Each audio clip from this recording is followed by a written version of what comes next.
Vasco was defeated by Vitória in the debut match of their new coach, Pedro Emanuel, in a game that marked the return of the league competition, the Brazilian Championship after the World Cup, and also the last round of the first half of the season.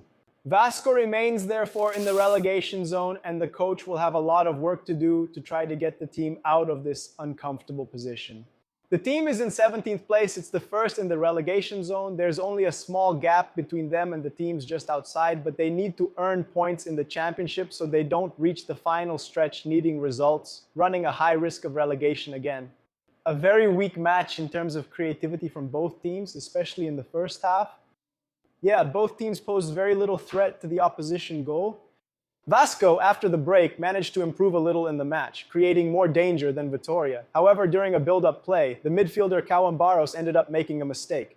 The ball fell to Renato Kaiser, a former Vasco player who had just come on for Vitória, and he took advantage of the opportunity and scored the only goal of the match.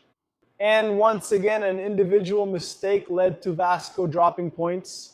Obviously, a draw wouldn't be the best result, but earning points in a round-robin championship would be very important for Vasco.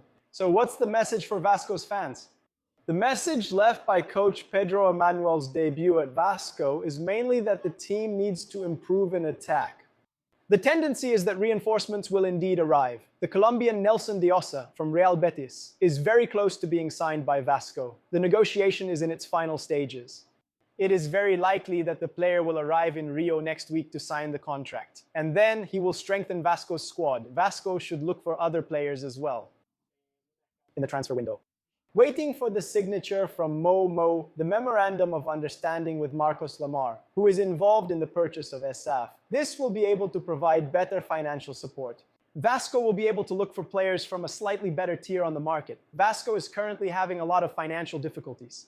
So, with the security of having an investor even more lined up, Admar Lopez, Vasco's football director, has already said that they will be able to invest a little more in this transfer window. They will be able to get players of slightly better quality. Until that happens, coach Pedro Emanuel will have a lot of work to do in this area, especially offensively.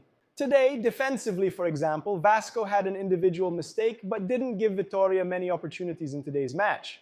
Vasco will be back on the field next week, in the middle of next week, on Wednesday at 7:30 in the evening as well, against Independiente Medellin, this time in a Copa Sudamericana match in the Sudamericana playoffs in the first leg in Colombia. Vasco will play again in Rio de Janeiro for the first time after the World Cup only the following weekend on Saturday against Mirasol in the first match back. And for you to stay tuned to everything happening with Vasco, follow Lance here on YouTube, on social media, and also on the website.